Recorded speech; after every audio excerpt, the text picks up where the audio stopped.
All right, guys, welcome back to another video. It is time for a follow-up. It is over a month with the iPhone XR, and is it still good? Yeah, it's still good. So this is, to me, before I get this video going, I said it in my other video about 3 weeks ago, this is, in fact, the best offering from Apple at the moment. That's if you want to get into the facial recognition. If you want all the latest features, the other two iPhones pass. I mean, I got them, but still pass. I wouldn't recommend that you buy them because this phone is offering so much. It's unreal, man, how much this phone is offering for the price. The performance, the cameras, the battery, it's all there. Now, this has 3 gigs of RAM with that 12 megapixel single shooter on the back, which is absolutely awesome. A 6.1 inch display coming in at 828 by 1792 is what it says on paper. I just see it as a beautiful looking display. I mean, to me, that looks fantastic. You've got just over a 2900 milliamp hour battery in this thing. And, you know, this thing records in 4K at 60 FPS. The 256 gig model is $899, which is still lower than the base models of the XS Max and the XS. And you can also have a 128 gig model on here. Why Apple is not offering a base 128 on those higher price ones, I don't know, but it really should happen, Apple. You're screwing everybody over like normal. But this phone right here, man, I am super excited that I picked it up at launch. I think it's the ecosystem itself is so integrated, even like from computers to tablets, everything is put together very nicely. And I don't think you'll have a problem with using this or converting to Apple. If that, some people have decided, you know, I don't know if I'm going to convert to Apple or not. I don't think I can do it. Well, I have pretty much most of the Android phones that are out. So just right here in this little section right here. Now I obviously have more phones than this, but this is the OnePlus 6T, Galaxy Note 9, Pixel 3, Mi Mix 3. And I have way more phones than this, but I'm actually using these two right now. These have phone numbers in them. And the other ones, I took my SIM card out of the Note 9 and I took my SIM card out of this OnePlus 6T for a moment because I need that SIM card for something else. Now, this is a good offering.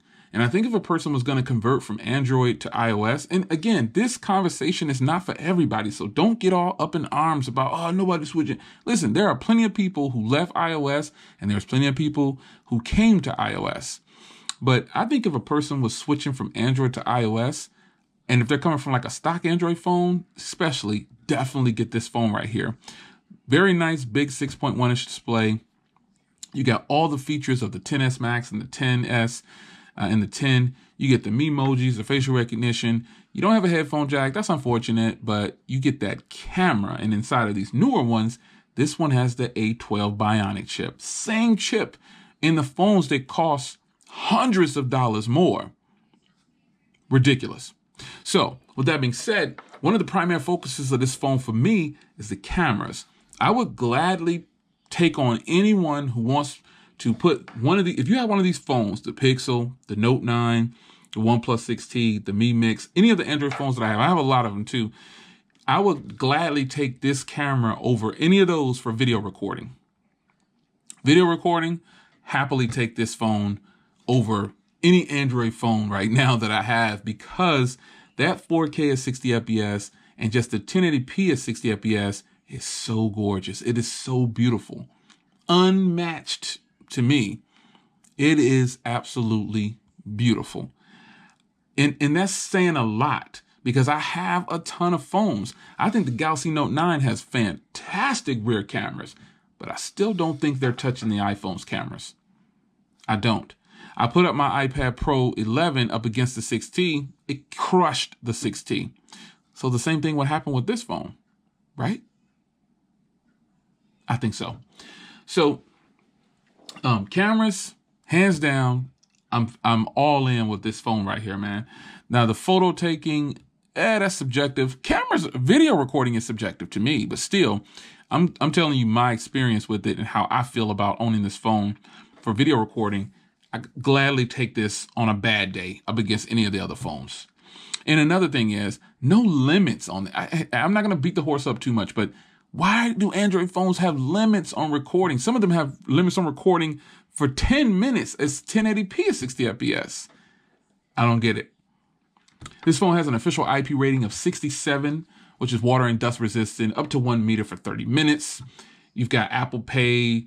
You've got the same old stuff. You got the True Tone. You got the 120 hertz touch sensitive feel. It's supposed to be just that smooth flow on the screen or whatever. The facial recognition and the Memojis alone is something that people really like. But to me, for iOS, it's always going to be about iMessenger and FaceTime. Those are the two things that I get up on this phone with, man, and I could chat with people all day. FaceTime audio compared to Hangouts audio is night and day. Hangouts audio is garbage compared to FaceTime audio, man. It's ridiculous. FaceTime audio is clear even over LTE, even over 3G. If it were to drop that low, I trust FaceTime audio. If for some reason I can't make a phone call, I can connect.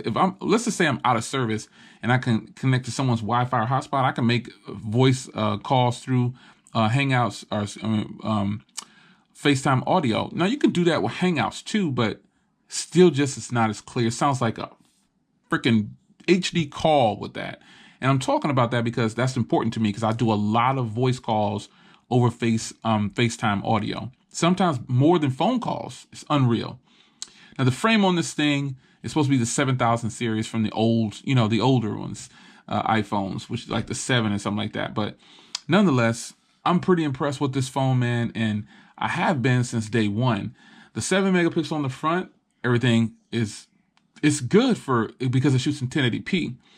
Another thing I like about this phone is the stereo speakers. Wow. Just awesomeness. Let me fire up something here. Let's see what I got planned.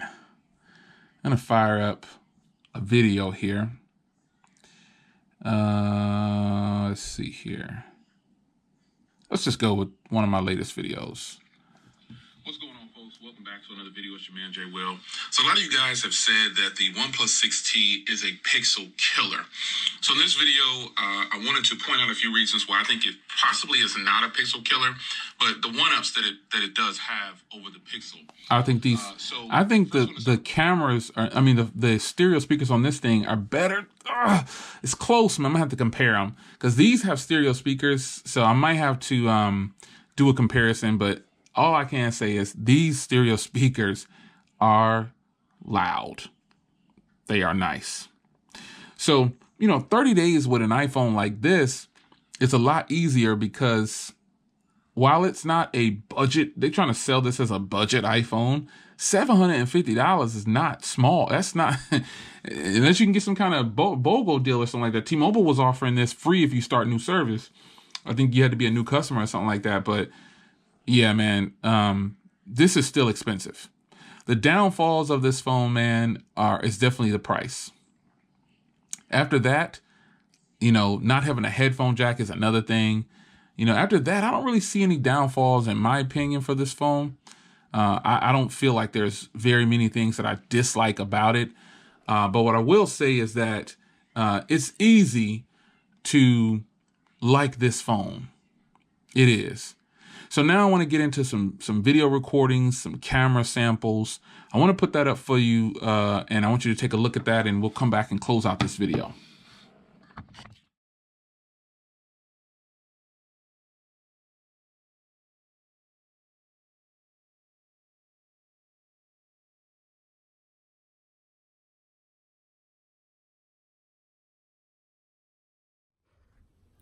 All right, guys, so here's the front camera. I think the front camera is absolutely awesome on this phone. No problems whatsoever, man, with video recording. I like that it records at 60 frames per second, so if you want to do some vlogs or something like that, you'd be golden. You'd like it. The quality is actually pretty decent. It's not the best, but the front camera on this thing is definitely one that you won't have a problem with doing a vlog with. All right, now here's the rear camera on this thing. I'm just kind of holding it, just holding it out, talking to you. And I got to say that the quality that comes from these Apple cameras for video recording, I think it's beyond impressive because why wouldn't you want something of this quality at a lower price? You may not have the dual camera setup that you have on the XS Max and the 10 and the XS. But this single 12 megapixel is more than enough to take care of business when it comes to great video recording. Well, I feel like if Apple can get away with this, I often wonder why some people say that Android phones, they say that the Pixel is overpriced. And the Pixel is right in line with this phone, man. The Pixel is overpriced, but these phones go hand in hand. I guess that's what I'm saying. These two go hand in hand. They're both high in price. And that's what it is. But they both are powerhouse phones. Like, these are the compact powerhouse phones from both of these companies. This phone right here, how do you tell a person, it's just really good? Now, obviously, this is subjective. You know what I'm saying? You might think that this is the worst thing ever and Apple's overcharging and whatever. If you came to this video, you like iPhones, or you came here to troll pretty much if you hate iPhones. Nonetheless, you're here.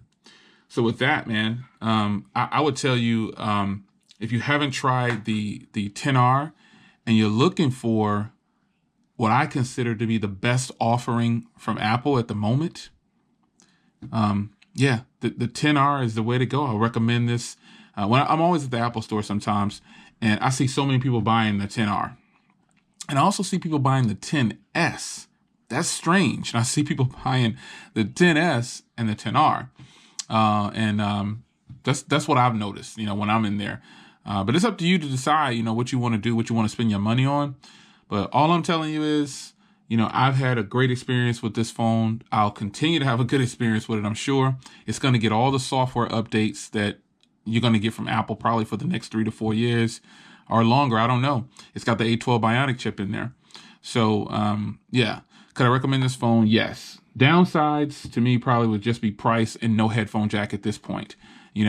Again, the screen isn't an issue for me. It's just a screen, like these icons. No one looks at their phone and puts it way up to see the text. People don't do that, unless you have some bifocals so you can't see real well. I don't know. But I'm not upset about the screen.